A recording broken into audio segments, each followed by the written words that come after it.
Oke. Nah, ini contoh. PFA itu sebenarnya mirip dengan sistem apa pertolongan pertama juga di teman-teman medis, cek fungsi vitalnya gitu ya. Kasih jantung, darah, nafas gitu ya. Mana yang ada, mana yang samar, dicek lagi lalu stabilisasi.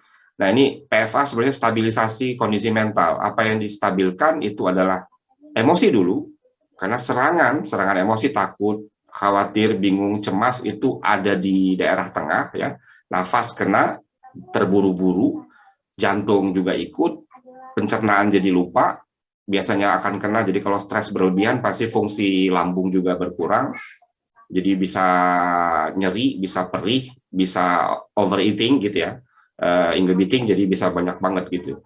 Nanti kalau ini kenanya ke hormon gitu ya, karena ini sistem bawah sadar sarafnya, jadi kita istirahat mereka juga terus kerja. Nah, selalu prinsipnya pasti afirmasi dulu emosinya gitu ya. Nah, itu dia, kita selalu ketika kita bicara PFA kita selalu contoh kalimatnya ini misalnya ya, betul rencana-rencana yang kurang tersusun rapi dapat membuat kita merasa cemas.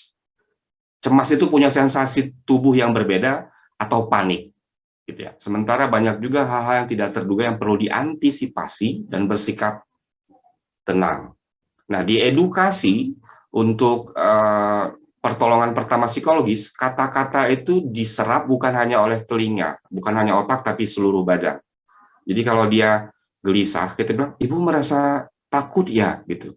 Nah, ini buat saya bukan kebiasaan kita untuk memberi afirmasi emosi. Ibu takut, tapi ibu ingin menenangkan anak ibu, tapi si anak ngamuk terus ya, susah ya gitu. Nah, ini sebenarnya ini kebutuhan kita sekarang adalah bagaimana menenangkan pasien atau klien dengan cepat, kita afirmasi sehingga dia kenal dengan emosinya sendiri. Ya, ini kebutuhan. Biasanya kan kita cek gimana? Oke, darah gimana gitu ya, nafas, saturasi berapa gitu. Nah, itu cek otak ke otak ya, kepala ke kepala. Sementara ketika kita bicara pertolongan pertama psikologis, yang kita kedepankan adalah penenangan. Stabilisasi emosi artinya di nafas, detak jantung, postur kelihatan gitu ya. Tatapan mata, kalau pupilnya juga kebuka otomatis masih panik gitu ya. Nah, ini dia. Rasanya pasti tidak nyaman ya, Bu, berada dalam kondisi ini. Nah, ini bisa jadi bagi teman-teman yang selalu komunikasinya kepala ke kepala gitu ya. Ini terasa mubazir. Karena ini sisi emosi ya udah kita sama-sama paham aja gitu ya. Ini juga masalah pertengkaran di rumah, pasangan, orang tua dengan anak, kolegial gitu ya. Kamu nggak tahu saya capek ya. Nah, ini nih sumber burnout itu adalah aduh gitu. Ini saya terus gitu ya. Nah, ini afirmasi perasaan. Ini kita perlu betul segera menjadikan ini kebiasaan karena ini membuat kita juga bisa nyaman dengan keadaan emosi kita, terlepas kita masih negatif, kita bisa stabilkan hitungan detik, brief gitu ya, kita segera tenang, kita bisa fokus, lalu area tengah, saya sebutnya area tengah ini juga enak ya. Jadi makan tetap terjaga gitu ya, nafas juga tetap enak. Berikutnya, sesudah kita afirmasi, ini fungsi-fungsi kognisi sebenarnya ya. Ya, jadi tenangkan emosinya, arahkan pikirannya. Siapa nama? Jadi kalau di emergency itu ada yang jatuh misalnya luka, kita tanya, kita amankan fisiknya, kita tenangkan emosinya, kita arahkan pikirannya. Siapa nama? Tempat di mana? Rumah di mana? Gitu. Ada pihak yang bisa dihubungi, gitu ya. Ini PFA, ya. Nah, ini nih. Jadi kalau ada statement dari pasien misalnya, iya di sini rumah saya nggak jauh dari apotek, gitu ya. Dia dalam keadaan cemas misalnya atau panik ya. Nah, kita harus bilang ini, gitu ya. Apotek dan vaskes itu memang tidak jauh dari rumah, sehingga bapak dan ibu bisa mengaksesnya dengan cepat ya. Jadi dapat memberi kepastian, gitu ya. Kepastian ini akan membuat perasaan kita jadi positif. Nah, ini nih. Jadi tone, cara memilih nada, menyusun kata-kata, melepasnya, lalu menyampaikannya, lalu melihat dampaknya di layar, kebayang nggak? Bapak dan Ibu harus kontrol betul ini layar gitu ya. Kita udah kayak apa namanya, yang jagain menara di bandara itu. Ini nggak boleh meleng 1 detik, 2 detik itu nggak boleh meleng ya. Ini gimana gitu, ada suicidal, terus gimana nafasnya, gimana statementnya, kapan dia bergetar, itu detail banget gitu ya. Ibu dapat menghubungi Vaskes kesehatan terdekat untuk mendapatkan penanganan tercepat gitu ya. Nah, ini bukan sugestif, ini empatik gitu ya. Kita bicara tidak untuk mensugesti dia gitu ya. Nanti kalau ibu tidak minum obat dengan disiplin, ibu akan sakit lagi. Itu punitif, itu tidak empatik. Jadi PFA itu komunikasinya didorong untuk empatik gitu ya. Ibu cemas ya gitu ya. Nah, kalau ada yang dekat-dekat di situ, nanti ibu pasti merasa lebih tenang ya, karena kan akan cepat nyampenya gitu ya. Ada apotik, kenal orangnya, punya nomor teleponnya, dicatat ya Bu ya gitu. Letak di tempat-tempat yang bisa terlihat semua orang di rumah. Nah, itu tuh.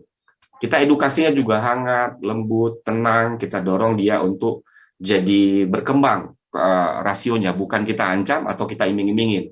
Ya, ini apa namanya? Psikoedukasi yang salah ketika ke sana ke iming-iming atau diancam. Nah, berikutnya ini dikoneksikan.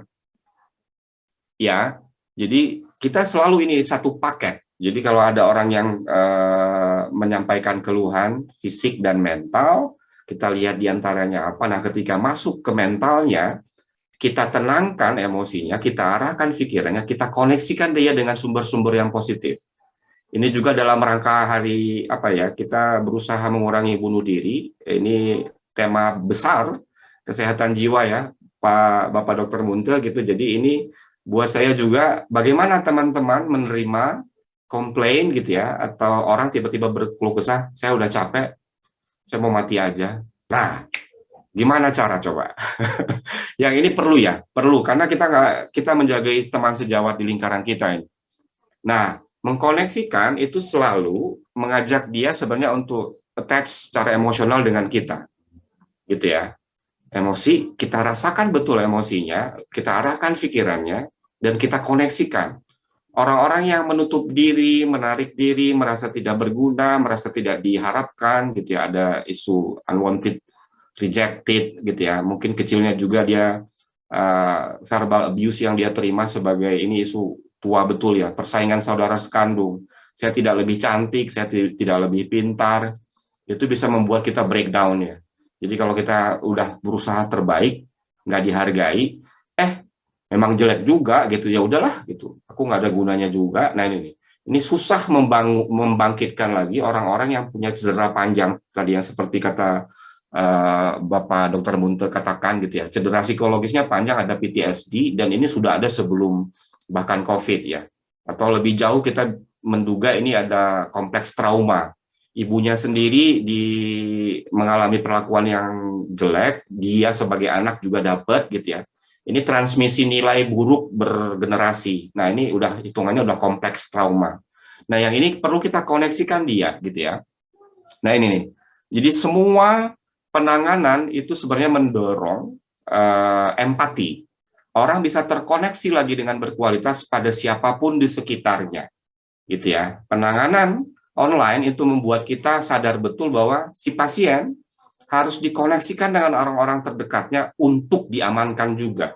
Gitu ya. Kalau lansia, ada nggak yang bisa menghiburnya, ngajak dia bicara, minum obat tepat waktu, olahraga di tempat supaya tetap pinggangnya enak, misalnya kalau udah pernah kena stroke misalnya. Nah, yang begini, ini di luar kebiasaan kita. Biasanya saya dan pasien, saya dan klien, tidak ada yang lain. Nah, sekarang kita harus perspektifnya couple, family, lingkungan. Di mana apoteknya? Jauh nggak? Obatnya tersedia nggak di situ? Dokter prakteknya berapa jam bisa diakses? Kapan dia gitu? Ini semua kita usahakan gitu ya. Jadi buat saya ini penting ya. Berbicara baik-baik tentang kondisi anak yang sulit ditangani, menangis, makan dan minum. Dan nih pasangan, kita koneksikan dia ke pasangannya. Tidak pernah kita lakukan sebelumnya. Namun perlu kita kuasai segera ya, biar ini anak bisa ditangani dan bapak ibu gitu ya, ini suami istri bisa mendiskusikan cara mendisiplinkan anak yang tepat. Nah ini nih, jadi kalau anak demam tapi anaknya juga nggak nurut, keluarganya juga kacau, kita biasanya kan obat demamnya apa?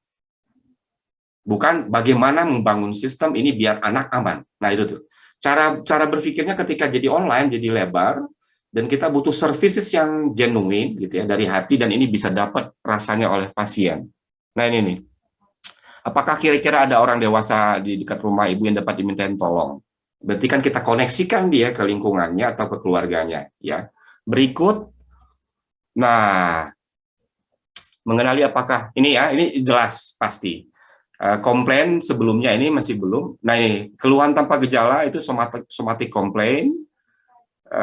Apakah kalau teman-teman dokter pengen tahu atau perawat, apakah udah itu masih di sana ya? Ini udah nafas belum? Boleh, kayaknya kecepatan ini slide-nya. Belum, masih di PFA, satu lagi. Nah, sesudahnya. Nah, nah ini dia ya. Ini teman-teman dokter, ini saya kasih resep ya. Jadi siapa yang harus ditangani dengan psikologis, apa penanganan psikologis yang lebih baik ya. Ini nih keluhan tanpa gejala, berarti udah ada somatic complaint gitu ya, somatisasi, lalu menyalahkan faktor eksternal dan dia merasa paham. Ini khas ini merasa paham tapi nggak ada tindakan gitu. Saya overthinking, lalu apa? Ya nggak ada. Jadi udah ini keluhan tanpa gejala, ini udah mengada-ada ini. Berarti nah biasanya teman-teman dokter kirim ke psikolog, tapi sekarang biasanya mereka nunggu juga ya. Mau ngomong apa ke saya? Saya ini komplainnya kayak gini nih. Saya overthinking. Help me please. Oke, berarti kita apain gitu ya. Nah, oke, lanjut. Nah, tadi saya udah singgung. Nah, ini saya jadi jelaskan juga dalam slide ya. Ini jadi jelas betul. Nah, ini nih. Bantu pasien mengenal resources yang bisa diakses, keluarga, teman, nakes, hotline counseling. Harta paling berharga itu network. Kalau pakai keluarga cemara, harta yang paling berharga itu keluarga, gitu ya. Ini network, gitu. Jadi disitulah semua harta karun yang kita punya, gitu ya. Nanti untuk sejawat kita, untuk keluarga kita, anak kita sekolah, berlatih dan segala macam. Berikut. Nah, saya masuk ke teknik relaksasi cepat, body scanning. Ini basisnya sangat anatomi fisiologi. Jadi kalau tubuh kita tegak, kalau posisi duduk tegak, lalu tulang belakang saja yang diberi perhatian, sisanya dirilekskan, otomatis itu akan deep breath, nafas tenang, bahu, semua otot di bahu rilekskan aja, leher, yang penting tulang belakang, kepala itu porosnya pas, nafas natural, itu udah scanning, gitu ya. Oke, cek kepala, rongga mata, hidung, mulut, gigi, bibir, telinga, leher, bahu, siku, tangan, jari-jari. Saya detailkan ya, ibu jari, telunjuk, tengah, manis, kelingking, kuku. Oke, tarik lagi ke bahu, ke belakang, tulang atas 7, 12, tengah, 5 bawah, panggul, rusuk, paru-paru, jantung, lambung, pencernaan, sistem hormon, panggul, ya, kaki, tulang, daging, darah, saraf, kulit, pori-pori, detail, lutut, tulang kaki, mata kaki, telapak kaki, jari-jari, tulang di kaki, kuku, ibu, telunjuk, tengah, manis, kelingking. Cek dari atas, ubun-ubun, turun pelan kayak ada cahaya, sisanya gelap, rongga-rongga di kepala, detail, panca indera dibuka, oke, bahu rileks, turun ke bawah, turun, tangan juga ikut, jari-jari tangan, oke. Sadari betul ya titik berat badan secara fisik ada di panggul, duduk kita, mana yang berbeban, mana yang nyaman, mana yang rileks, mana yang di stretching, mana yang mengalami stres. Oke, itu body scanning cepat. Ya, jadi segera tegak, lepas semuanya, nafas ikut, nah, masuk kita, di scan. Lalu, tadi saya udah tunjukin, ini kayaknya yang megang, megang ini lagi relaksasi juga. Nggak apa-apa, ini enak kok. Ya, jadi kalau teman-teman bisa, itu bisa nurunin detak jantung kok. Jadi kalau udah mulai cemas gitu ya, kayak saya divaksin kemarin, cemas ya, saya digodain, ternyata saya 120 jadi aman.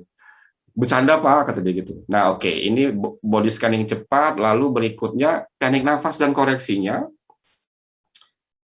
Ini kita memberi perlakuan pada nafas ya. Jadi ada banyak sekarang dan teman-teman dari spesialis paru juga akan ngasih latihan nafas. Tapi kalau untuk mental kita gabung jadi latihan nafas dengan imagery biar bayangan atau cemas, panik gitu ya. Aduh, nanti besok minggu depan begini-begini. Nah itu tuh. Itu udah banyak pikiran. Jadi dia perlu ditenangkan. Jadi disatukan teknik nafas dengan teknik imagery. Jadi breathing teknik dengan imagery teknik untuk penenangan cepat ya. Nah, lalu postur tegak, volume nafas bisa maksimal, ritme gitu ya. Konsentrasi dapat diarahkan, fokus dan tenang. Jadi intinya kalau pakai breathing teknik kita harus tenang biar dapat gitu ya. Nah, berikutnya nanti kita coba latihan sama-sama. Nah, ini koreksi postur karena semua kita pasti tahu leher itu daerah bahaya ya. Saraf di situ, hormon di situ, darah di situ, semuanya di situ ya. Dari sistem besar tiba-tiba disempitkan jadi kecil di leher gitu ya. Jadi ketegangan di tangan itu bisa menular sampai ke bahu, bahu jadi nggak enak. Sementara kita duduk sehingga kita bungkuk. Itu. Nah, jadi kalau mau cepat, ini berarti angkat tangan, saya tunjukin ya, walaupun nggak penuh di layar. Nah, itu. Jadi ubun-ubun leher panggul segaris, kita tegak, geser ke belakang, 45 derajat, tangannya dimundurin, baru turunin. Jadi si jari di belakang bahu, ini bisa maksimal ini, biar tegak ya. Coba nyantai sedikit, kerasa tuh otot-otot bahu, otot-otot rusuk, otot-otot leher juga, ketarik ke belakang. Nah, si jari-jari tangan simpan di rusuk tengah, jadi agak ini kita stretchingnya lumayan itu. Nah, tangan terakhir mendarat di panggul. Lepas, nah ini posisinya tegak betul. Jadi itu untuk menghindari ini nih, gangguan melihat HP ya. Jadi perlu teman-teman belajar selalu tegak. Jadi dorong ke depan, lurus ke atas, 45 derajat ke belakang, jari simpan di belakang bahu, sisir, susur rusuk, sehingga tangan sampai ke panggul. Nah, biasanya kalau di kursi kita pakai stretching ringkas untuk ditwist sama leher ya. Karena sistem-sistemnya memang harus difahami betul ya. Kita kembali ke anatomi fisiologi. Nah, berikut boleh di slide ya, di sliding. Nah, ini dari negara, dari kementerian ya, butterfly hug itu begini. Ya, jadi tarik nafas, jadi tangan disilangkan, tulang belakang bisa dibuat tegak, agak nyaman, jangan terlalu tegang, tulang belakangnya juga. Nah, tarik nafas, dirasain ritmenya di badan, buang pelan. Jadi kita extend sebenarnya otot-otot rusuk, sehingga sensasi ketika bernafas, itu bisa kerasa betul, ada biofeedback mechanism yang detail, gitu ya, detak jantungnya kerasa, kembang kempis paru-parunya kerasa. Ini 3 kali juga udah enak sebenarnya. Coba tarik lagi. Tambah sedikit. Kepalanya dibuat lebih tegak. Oke. Buang pelan.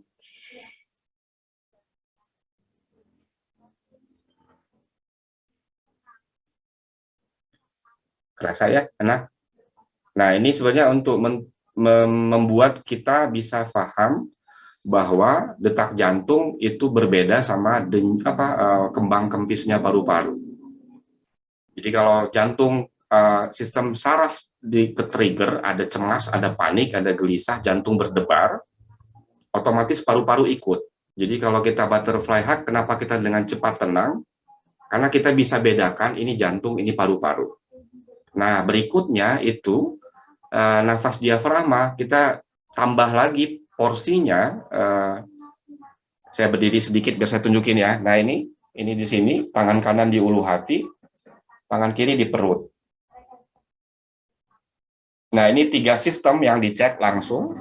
Ya, jadi sistem jantung, peredaran darah gitu ya, kerja jantung, lalu paru-paru untuk pernafasan, lalu sistem pencernaan. Nah, kalau teman perempuan sebenarnya dianjurkan untuk ini bisa digeser lebih bawah dari pusar, biar dapat ini ya, rasanya siklus hormonal sebenarnya, karena ini masalah sistem hormon. Biasanya kalau yang stres nanti hormonnya terganggu, lalu kita takut betul kalau ini sampai butuh penanganan farmakologis ya, medikasinya hormonal, sementara itu bisa men-trigger penyakit lain gitu ya. Jadi kalau udah mulai ada kista, menstruasinya terganggu sampai berbulan-bulan, lalu gelisah, nggak bisa tidur, ini kita perlu lebih sensitif pada isu gender, karena perempuan itu selalu tertekan dan memang nanti beban bekas stres beratnya kerasa banget di badan gitu ya. Itu seperti yang digambar di slide juga, itu begitu inginnya gitu ya, teman-teman perempuan jadi fokus pada nafas, pada jantung, bagi adil dengan sistem pencernaan dan sistem hormon. Ya, ini penenangan cepat bisa teman-teman kasih kalau di online services. Nah, gimana Kakak Katrina? Enak? Kelihatan dari layar ya di sini. Adem ya? Itu kalau 2 menit. Kalau 2 menit enak banget, butterfly hug itu enak banget. Karena kita juga khawatir insomnia. Jadi kalau stresnya berat, gelisah, tidurnya nggak nyenyak, nanti sampai ke mimpi buruk dan segala macam, otomatis growth hormon nggak akan keluar di tidur. Karena tidurnya nggak nyenyak ya. Nah, ini jaga badan, tadi itu seperti kata dokter Munte ya, jadi jiwa yang kuat itu akan badannya sehat. Nah, saya membujuk sebenarnya teman-teman lewat judul, jangan bertahan. Kita harus pindah mode ke berkembang. Karena kalau bertahan itu gampang diserang, kita bangun benteng kan kalau bertahan kan. Tapi kalau kita kalah, udah tujuan nggak tercapai, bertahan juga bobol gitu kan, pertahanan kita nggak akan bisa. Jadi kalau teman-teman ingin punya pikiran yang panjang, ini harus dijawab. Kita tidak bertahan, kita berkembang. Memang lebih berat, kita butuh persiapan, kita butuh tim yang solid gitu ya, di kantor, di rumah sakit, di poli, di klinik-klinik gitu, di asosiasi masing-masing gitu ya. Tapi ini lebih nambah semangat karena pikiran jadi panjang. Jadi kalau pikiran kita pendek, berarti memang kita akan segera cemas, segera panik, segera marah, dan segala macam. Nah, ini sebenarnya kalau dirangkum saya ingin kunci gitu ya. Ini kita merupakan caregiver untuk kita juga gitu ya. Jadi perlu kita ngejaga kesehatan psikologis kita. Ya, ini saatnya kita untuk bersatu padu, untuk saling menguatkan, saling berbagi rencana, saling menghibur, saling memberi pengetahuan, saling menjagai gitulah pokoknya. Ya. Nah, yang kedua ini penting, konsep empati itu bukan abstrak. Ya kayak matematik ya. Empati ini konsepnya otot. Jadi kalau kita berhadapan sama berita duka lara, panik, gelisah, meledak misalnya dari sejawat sendiri, ini latihan kita untuk jadi empati. Kita diberi kepercayaan, mereka curhat ke kita, gitu ya. Bagaimana ini kita bisa tangani? Bagaimana sistem kita juga berkembang, ya. Tadi itu, ini perlu kita geser di kepala kita. Empati itu konsep emosi, enggak. Empati itu konsepnya olahraga, ya. Jadi kalau mau baik hati, latih. Kalau mau sayang tanpa marah, latih. Kalau mau bahagia tanpa pura-pura, cobain, gitu ya. Jangan pura-pura bahagia karena nggak boleh. Ya, jadi kalau sehat tanpa obat itu prima, maksimal. Kalau bahagia tanpa pura-pura itu paling cakep, ya. Nah, yang kuat menjaga dirinya sendiri, kita harus kasih border. Perasaan saya oke nggak? Pikiran saya bekerja nggak untuk rencana antisipasi, pemetaan masalah, karir, anak-anak, semuanya, negara, bangsa gitu ya. Kalau yang lebih besar gitu, ini yang lain bagaimana gitu. Nah ini kalau kita lebih kuat, kita jaga yang lain. Kita tahu ya, kita ada di level mana tenaga kita, kemampuan kita, mana yang bocor, mana yang bolong, mana yang harus ditambal gitu ya. Nah, Ini biasa ini kalau yang terakhir, ini perubahan selalu akan terjadi di depan, dan faktor tidak terduga kita nggak bisa hitung. Ya, apalagi COVID, buat saya semua orang masuk ke guanya masing-masing, bersiap untuk berkembang, merintis jalur apa, semuanya. Ya. Jadi kalau kita hanya mode kita di bertahan, kita ini COVID diangkat isunya gitu ya dari muka bumi, kita merasa bertahan, tapi kita nggak nyiapin jalur. Kita akan kaget. Ini akan jadi stres yang berat nanti, karena itulah yang disebut pasca COVID tadi itu. Sesudah COVID beres, gimana keadaan kesehatan mental, gitu ya? Kita bertahan, itu nggak bisa. Kita harus berkembang, gitu ya. Nah, itu dari saya. Mudah-mudahan menginspirasi, tapi sebenarnya saya ingin mengedukasi. Jadi jalurnya kepala ke kepala ya, bukan motivator, bukan. Jadi ini jalurnya rasional kognitif, karena buat saya selalu basis kita bersama, gitu ya, ada di kajian neurologi dan imunologi, hormon, gitu ya. Jadi kajian-kajian mental itu berpijak pada dua sistem besar ini, pada sistem saraf dan sistem hormon. Nah, untuk perempuan ini jelas ya, kalau dia gelisah, anaknya belum makan, dan kita semua punya ibu gitu ya, terlepas kita udah senior gitu ya. Nah, yang ini juga sistem hormon. Kenapa perempuan selalu lebih gelisah? Karena mereka diperangkati oleh sistem yang bukan hanya dirinya yang dia urus, gitu ya. Ibu itu akan ngurusin suami dan anak. Nenek itu ngurusin banyak. Laki-laki selalu ngurusin dirinya sendiri sebenarnya. Itulah kalau isunya sensitif gender ya. Ini saya bukan jadi berpihak sama teman-teman yang perempuan, tapi perempuan diberkati dengan sistem hormon yang kompleks sehingga bisa ada bayi lalu besar kayak kita. Nah, kalau laki-laki kan kontributor. Maaf, ini bercanda serius, tapi ini penting buat saya karena saya ingin teman-teman menalar bicara saya itu dengan cara-cara rasional. Ya, bukan karena letupan emosi juga yang kita mungkin lagi gampang terganggu gitu. Begitu, terima kasih banyak. Kita di diskusi ya atau tanya jawab.